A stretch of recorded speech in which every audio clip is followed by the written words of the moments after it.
Mheshimiwa Mwenyekiti, jana kulikuwa na mechi ya ligi kuu ya soka Tanzania bara, na kwa kweli tunafarijika kuona kwamba sasa marefari kutoka nje wanatenda haki na mchezo unaonekana.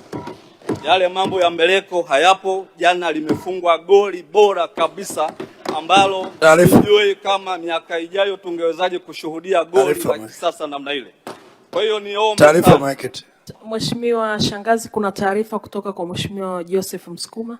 Nampongeza sana mzungumzaji, anazungumza vizuri, lakini nilitaka kumwambia kwa faida ya wengi aende akaangalie kwenye televisheni leo mchana akiwa amepumzika vizuri.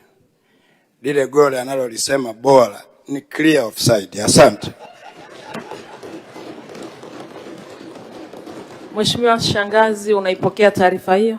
Mheshimiwa Mwenyekiti, taarifa hiyo naipokea kwa sababu lile goli lingefungwa bila kuwepo kwa TV, hata Msukuma sijui siku za mbeleni angekuja nini kuhadisia wananchi wake. Lakini Mheshimiwa Mwenyekiti, niombe sana, tumekuwa na utamaduni wa kutoa uraia kwa watu ambao hawana sifa, lakini huyu aliyefunga goli jana kwanza anajua kuongea Kiswahili vizuri, ameshaisaidia Simba kwenda robo finali mara 2 kupitia miguu yake.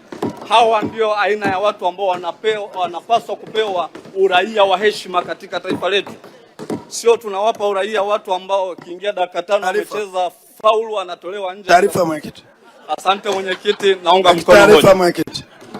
Mheshimiwa, taarifa. Mheshimiwa Shangazi, muda wako umeisha.